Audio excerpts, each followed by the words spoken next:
Her last words before sleeping were gentle and warm. "Good night, I love you." But by morning, she was gone, leaving only silence behind. A call comes in from patrol. There's a floater in the Hudson River. A single mother was found dead. It was unclear why she had been anywhere near the Hudson River. The investigation into her life began. Who was she? Leaving behind several clues. The car remained parked outside. The focus shifted to identifying who had access to her car. This led detectives to uncover the dark past of another man. Detectives soon realized there was an entire world of secrets to uncover, requiring a deeper look into his past. Even after 35 years with the NYPD, some tragic cases continue to haunt detectives. This was one that would never fade. It proved to be a difficult case to solve, requiring teams to investigate both on land and in the water. The cruise docks and piers along Manhattan's west side are usually bustling with tourists and locals. But on this April morning, before any sightseers arrived, a boat crew noticed something unusual. Here, the great mystery began. On a quiet Sunday morning, a call came in from patrol. There was a floater in the Hudson River near Chelsea Piers. At the scene, a heartbreaking discovery was made. She was pregnant. Paramedics worked tirelessly, performing CPR in a desperate attempt to save the unborn child. Her body temperature was still warm, indicating she hadn't been in the water for long. The paramedics and staff did everything possible, refusing to give up. But despite their efforts, neither the woman nor her unborn child could be saved. There were no visible signs of trauma on her body, no blood, no scratches, no marks at all. At first, it seemed like a possibility. Perhaps she was struggling with depression, or the father didn't want her or the baby. NYPD detectives were left searching for answers. What could have happened to this expectant mother? As protocol in such cases, an autopsy was ordered. A military ID was found on her, providing a crucial lead. Using it, authorities identified her as 33-year-old Lisa Eatman, a Brooklyn resident. The next step was to contact her family, inform them of the tragedy, and deliver the heartbreaking news of her passing. Using police department databases, authorities searched for an address linked to her identity. A vehicle registered in her name matched the Brooklyn address found in the records. As authorities approached Lisa Eatman's address, her car came into view, confirming the match. The sight of her vehicle raised new questions, leaving detectives with even more to unravel. It was clear she hadn't driven herself to the location where she was found, unless someone had taken her there. However, reaching Manhattan was still possible through other means, whether by bus, cab, or subway. The possibility remained that she had arrived on her own, without the vehicle. Detective Vega and his partner took note of the car before proceeding to Lisa's apartment entrance. Knocking on the door, they were met by a young girl. When asked if Lisa Eatman lived there, she confirmed, "Yes." Requesting to speak with her mother, the girl responded, "She is my mom." In that moment, the weight of the situation became even heavier. 12-year-old Marcielle Eatman, Lisa's daughter, stood at the door, cautious and hesitant. When asked if they could come inside, she firmly replied, "Mommy told me never to let strangers in." To reassure her, the detectives suggested calling a patrol car with a uniformed officer. If that made her feel safer, would she let them in? After a moment of consideration, she agreed and opened the door. Detective Vega and his partner brought Marcielle to the 10th precinct, waiting for Lisa's family to arrive and help deliver the heartbreaking news. The weight of the moment was overwhelming. How do you tell a child that her mother is never coming back? With young Marcielle waiting at the 10th precinct, detectives reached out to Lisa's family, who were out of the area, to inform them of the tragic news. On April 3, 2005, a family gathered around the dining room table when the phone rang. The news was devastating.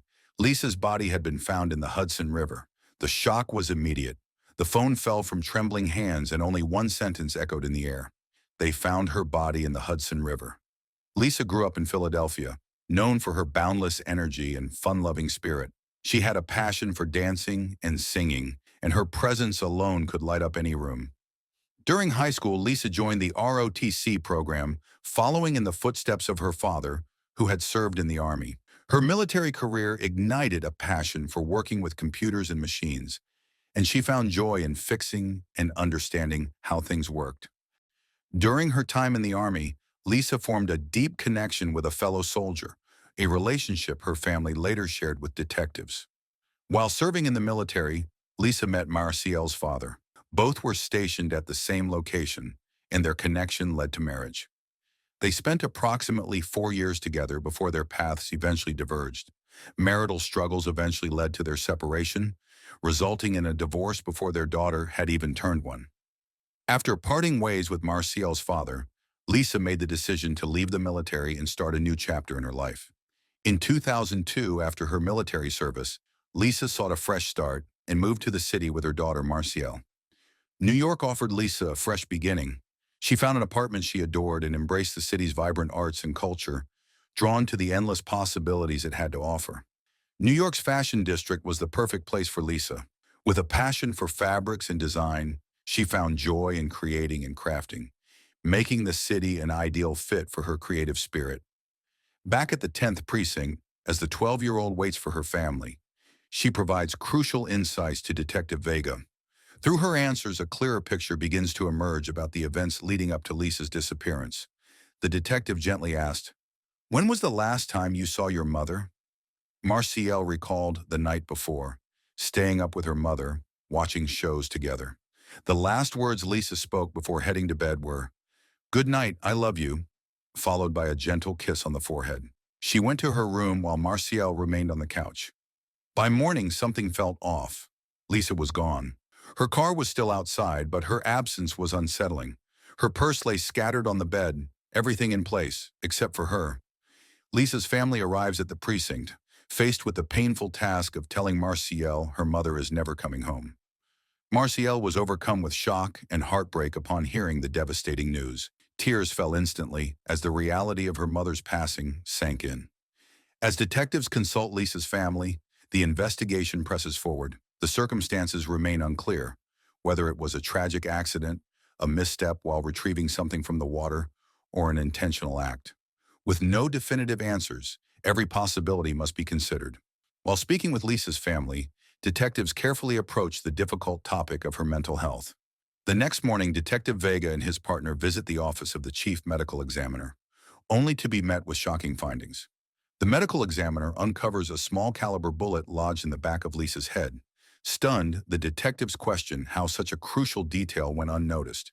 A small caliber bullet hole, no larger than a pencil eraser, was concealed beneath her braids, almost invisible to the naked eye. With this revelation, the case shifted from a mystery to a confirmed homicide. With this startling revelation, investigators turned to the evidence at hand, determined to piece together a clear timeline of events. Marciel last saw her mother between 1:30 and 2 a.m., the only certainty investigators had. Lisa left her home in East New York, Brooklyn, and was later found in Manhattan. The focus now shifted to how she got there. Was she picked up, dropped off? Investigators needed to lock in on every detail, dissecting the last 24 hours of her life to uncover the truth. A team of detectives canvassed Lisa Eatman's neighborhood, speaking with neighbors and gathering any possible leads. The K-9 unit was brought in to track her scent, starting from her apartment and moving through the streets. The trail led a few blocks before abruptly stopping, suggesting she had entered a vehicle and was taken from that spot. As the investigation intensified, New York City's press quickly picked up on the tragic case. Headlines like Hudson River horror dominated the pages of the New York Daily News, spreading word of the unsettling discovery. For detectives, Lisa's car parked outside her home remained a crucial piece of the puzzle. However, one key detail stood out: the absence of her car keys. Finding them became a priority, as their location could reveal critical clues about her final moments. To determine if Lisa's car played a role in the case, investigators secured a search warrant and had the vehicle towed to the crime lab. There, forensic experts meticulously examined it for any potential evidence that could shed light on the mystery. Investigators focused on collecting any possible evidence from the vehicle: hair, fibers, fingerprints, anything that could reveal who had access to Lisa's car and had been in close proximity to her. While awaiting the crime lab's findings, detectives investigate Lisa's life, relationships, and potential motives, searching for any signs of jealousy or past conflicts. One of the most pressing questions in the investigation was impossible to ignore. Lisa was pregnant. Determining the identity of the father became a critical focus for detectives. Detectives discovered that during the summer of 2004, Lisa became pregnant with her second child. When detectives learn that the unborn baby's father is absent, their focus shifts to the person providing this information. Lisa's family identified a possible father, pointing to a boyfriend she had been involved with at the time. The baby's father was believed to be Roscoe Glinton. Though little was known about him, speaking with him became a priority for investigators. Investigators discovered that Roscoe Glinton was a New York City employee, working for the Department of Sanitation. Detective Tony Vega contacts the 42-year-old and requests him to come in for an interview. Roscoe arrives at the precinct, unaware of the reason for his summons. As he sits down, he asks, "What is this about?" Detective Vega offers him a drink, and he accepts a cup of water. After a brief pause, the detective delivers the grim news. Lisa Eatman was found dead, floating in the Hudson River. He then brings up a critical detail. There are claims that you might be the father of her unborn child.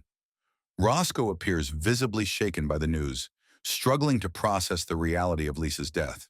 Despite his distress, he remains open about their relationship, willingly sharing details with the detectives. Roscoe informed detectives that he met Lisa at work, where they quickly connected and exchanged numbers. Their relationship progressed rapidly, becoming serious as they bonded over the shared experience of single parenthood. When Marcial first met Roscoe, he came across as a kind and genuine person. He treated both her and Lisa like family, creating a warm and supportive environment. His care extended to his own children as well, making it feel more like a true family setting rather than just someone with a romantic interest in her mother. During the interview, Roscoe provides detectives with additional insight into his relationship with Lisa. He acknowledges that they had dated but had ended things months ago. When questioned about her pregnancy, he confirms that Lisa had mentioned he might be the father but expresses doubt, stating that she had other relationships and the father could be someone else. While Roscoe's claim about Lisa seeing someone else might hold some truth, detectives remain skeptical. Investigators press him further, demanding details about his whereabouts on the night of Lisa's murder. Roscoe claims he spent the night out with co-workers from his sanitation depot, having a few drinks. According to him, he was with them the entire time and didn't return home until around 4 or 5 a.m. He insists that speaking to him is a waste of time, suggesting that Lisa had been involved with a neighbor near her home. He urges detectives to consider that lead instead. He stands firm on his story, claiming he had no reason to harm Lisa. With no evidence to hold him, he is free to go, unaware that he has just provided detectives with a crucial lead. As Roscoe leaves, he unknowingly leaves behind his cup, a golden opportunity for investigators. The cup is immediately sent to the police lab for DNA testing. If the DNA confirms he's not the father, it doesn't rule him out as a suspect. But if he is, the level of scrutiny intensifies. While awaiting the DNA results, Detective Vega works to verify Roscoe's alibi, while other detectives track down the man Roscoe claimed was the real father of Lisa's baby and possibly her killer. The search for the mystery boyfriend didn't take long. He was closer than expected. While detectives were at Lisa's home, a man arrived unexpectedly. Informed of Lisa Eatman's death, he reacted with shock, claiming, "How could that be? I just borrowed her car last night." As he revealed Lisa's car keys, detectives exchanged knowing glances. This had to be their person of interest. While interviewing Roscoe Glinton, detectives learned that Lisa may have had a more recent romantic partner, one who could be the father of her child. Fortunately for investigators, this alleged boyfriend arrived at Lisa's home while officers were securing the property. The search for Lisa's car keys led detectives to an unexpected breakthrough. The man at her doorstep not only had the missing keys but also revealed a new lead. He admitted to having a relationship with Lisa, though not a steady one, confirming that they had been romantically involved. The new mystery boyfriend appeared genuinely shocked by the news of Lisa's death. However, he confirmed that he had seen her the previous Saturday night, making him one of the few known individuals, aside from Marcial, who had last seen Lisa alive. The mystery boyfriend explained that the last time he saw Lisa was the night before he went to work. He had car trouble and called her to borrow her car, a favor she had allowed him in the past. Lisa always told him, "You can borrow my car, no problem, just bring me the keys the next day." He took the keys, went to work, and returned them the following day. It was then, when he arrived to return the keys, that he found police and detectives at Lisa's apartment. The crime lab had not yet finished processing Lisa's car, but her family confirmed her friend's story. Lisa often helped him out with Marciel, and it was common for him to borrow her car. During the interview, the man stated that he worked the midnight shift until 8 in the morning, then returned the car and parked it. That was his alibi. However, Lisa's neighbor, who was one of the last people to see her alive, was also a potential boyfriend and had her car. With the car in his possession, he quickly became a prime suspect. The team grew more eager to receive the lab results on Lisa's car. If any trace of evidence linked her friend to the murder, the detectives would have their prime suspect. Over the next several days, while waiting for the lab results, some detectives followed up on Roscoe Glinton's alibi to verify his whereabouts during Lisa's murder. Roscoe claimed that he was at a going-away party for a coworker that night, and video footage from the bar confirmed that he was there with his colleagues, having a good time. His alibi seemed solid. While waiting for the results of Roscoe's DNA paternity test, the team refocused their attention on Lisa's other potential partner, the one Roscoe insisted was the baby's father. Roscoe mentioned that he believed Lisa was seeing another man, a neighbor who lived near her. Detectives discovered that Lisa's friend, an employee at the New York City Port Authority, worked at a midtown Manhattan bus terminal located suspiciously close to where Lisa's body was found. After further investigation, they confirmed that he had been at work on the night she was killed.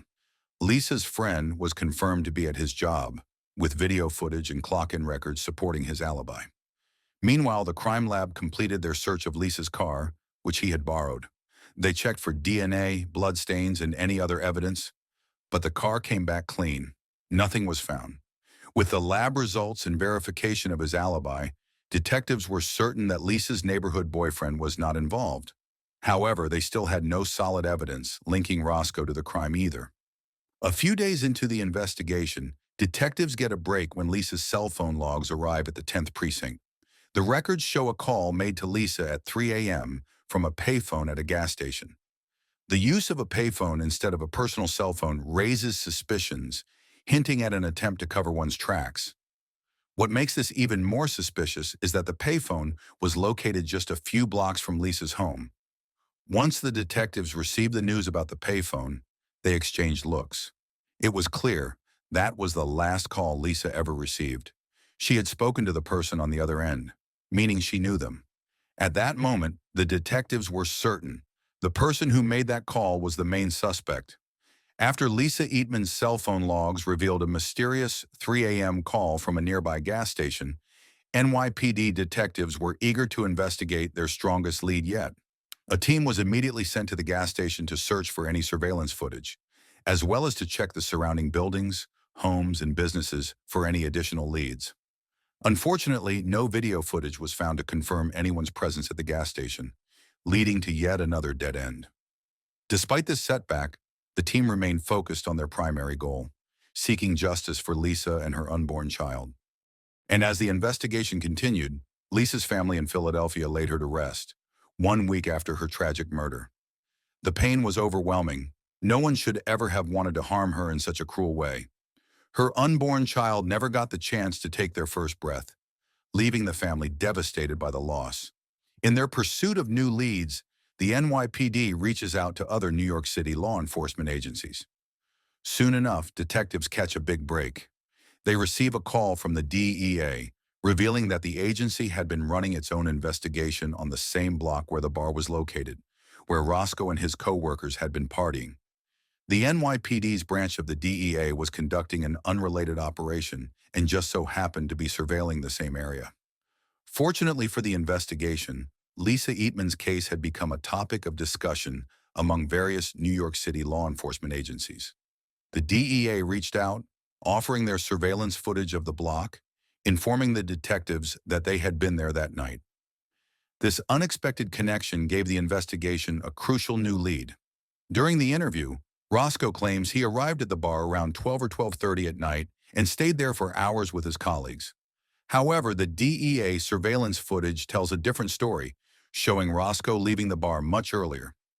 The big question now was, where did he go after that? Investigators needed to find another way to dig deeper into his movements and piece together the next part of the puzzle. Detectives decide to turn to an unexpected source for answers: Mrs. Glinton. Through their interviews, they learned that Roscoe was married, which introduced a new dynamic. This revelation could potentially provide a motive, one that might explain why he would want to get rid of his pregnant girlfriend. Roscoe had been open with Lisa about being widowed by his first wife, but he hadn't been as transparent about having remarried. Initially, Lisa had no idea that Roscoe was married, though she eventually found out, and it was after discovering she was pregnant. Despite being married, Roscoe continued his relationship with Lisa. Detectives eventually met his wife, and during their conversation, she revealed that she didn't know Lisa personally. She had only heard about her when she saw the news and was shocked to learn that Roscoe could possibly be the father of Lisa's child. Roscoe's wife was firm in her belief that he wouldn't be involved in Lisa's death. She stood by him without question, her loyalty unwavering. However, despite her strong support, she did admit to Detective Vega that Roscoe had been acting strangely just a few nights prior.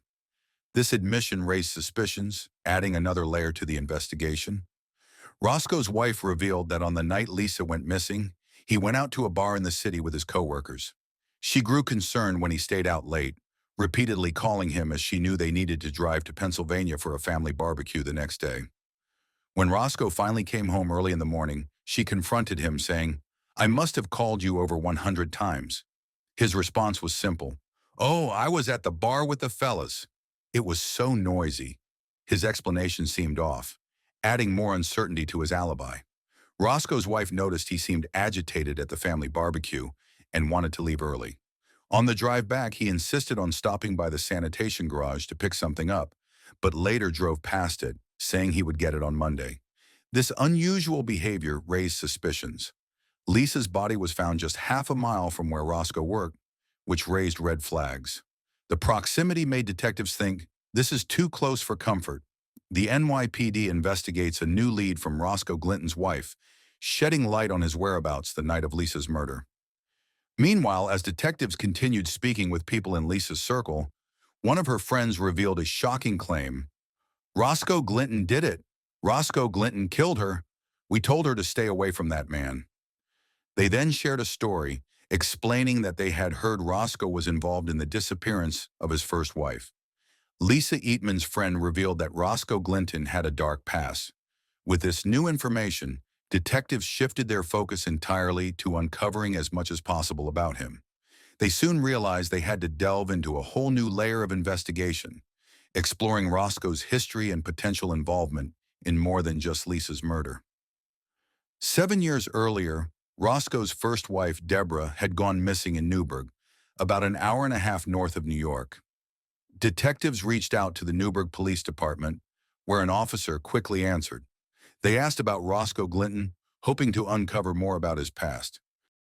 Detective Vega learns that on June 20th, 1998, the dentist office where Deborah Glinton worked called the police after their dependable assistant failed to show up for her shift.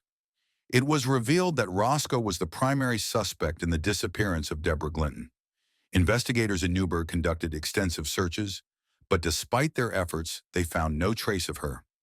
Shortly after, Roscoe Glinton moved to Brooklyn with his 3 children to start fresh, all while insisting he had no involvement in his wife's disappearance.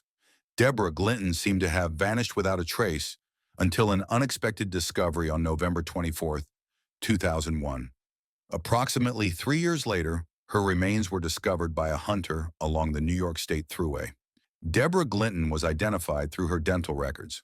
When authorities informed Roscoe about the discovery of her remains, he shut down and immediately called his lawyer, preventing further questioning. The medical examiner in upstate New York couldn't determine the cause of death due to insufficient evidence. As a result, they were unable to charge Roscoe with murder, as it was unclear whether Deborah's death was accidental or a homicide, and Roscoe was never charged. While Deborah's remains were found, the cause of death was unclear. As investigators, it's important not to let past cases distract us. Our focus was on finding out who killed Lisa Eatman. Back in Manhattan, the NYPD detectives were more determined than ever to solve the case. With their top-notch equipment and expertise, the department earned its reputation as the finest in the field.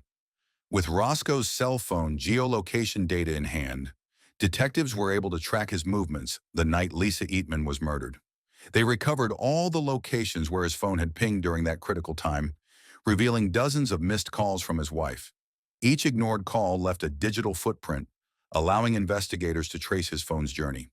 It moved from the bar in Manhattan, where he was with coworkers, all the way to central Brooklyn, near Lisa's home. Roscoe's cell phone pings at the same location as the payphone, where Lisa received her last call. He stays there for a while before the phone's signals lead investigators back into the city, ultimately placing him near the sanitation depot on the waterfront. With the new information, a few detectives head to Roscoe's job at the sanitation department to speak with his colleagues. They quickly learn that Roscoe was known for leaving things on the ground, but one coworker noted something unusual. Roscoe was scrubbing a balcony area with a barbecue grill, making an extra effort to keep it clean. The coworker led detectives to the spot, where they discovered a railing overlooking the Hudson River. Realizing the significance, the detectives immediately secured the area as a crime scene. Detectives quickly called the crime scene unit to conduct a thorough search for any evidence. Suspecting that a weapon might have been discarded into the Hudson River, they also alerted the NYPD scuba team. The team dove into the water and conducted an extensive search, but after hours of looking, they came up empty-handed. Despite the absence of a murder weapon, the crime scene unit made a crucial discovery: trace evidence of blood on the concrete deck outside the sanitation depot. A small blood stain was carefully chiseled out and sent for a rush DNA analysis. The test results came back with a match to Lisa, confirming that she had been there. On April 22nd, after 2 weeks of thorough investigation, the team gathered enough evidence to arrest Roscoe Glinton for the murder of Lisa Eatman. The homicide unit apprehended him at his appointment. Initially, he hesitated to come out, but eventually complied without any resistance. The arrest brought a sense of relief, knowing that Roscoe was finally held accountable for Lisa's death. It provided closure not only for Lisa's family, but also for Marseille, who had been left with so many unanswered questions. Despite their relief, Lisa's family remains confused about Roscoe Glinton's motives. They believe he may have killed Lisa to prevent his wife from discovering the truth about the baby. At the trial, the prosecution argues that Roscoe was unwilling to provide for another child, especially one he had repeatedly denied was his. During the trial, the district attorney submits DNA evidence to confirm if Roscoe is the father of Lisa's unborn child. The results came back with a 99.9% match, confirming that Roscoe was indeed the father.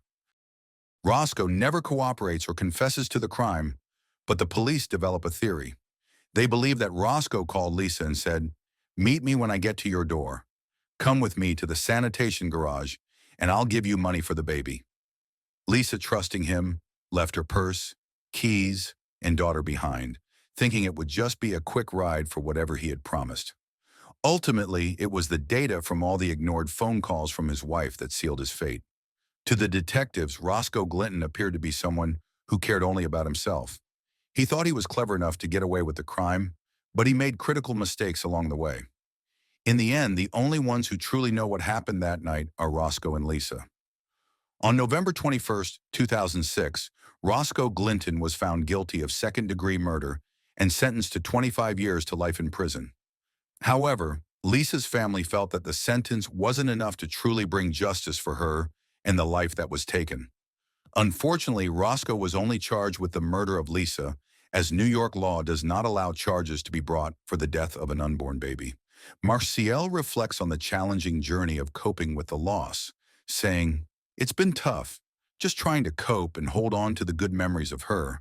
I kept a lot of her things, like the coffee table we shared our last dinner on. I still have it with me today. Over the years, it's gotten a little easier, but it's been a hard ride.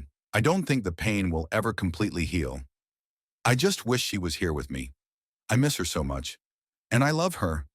If you found this story compelling, don't forget to like, comment, and subscribe for more true crime content. Let us know your thoughts in the comments below.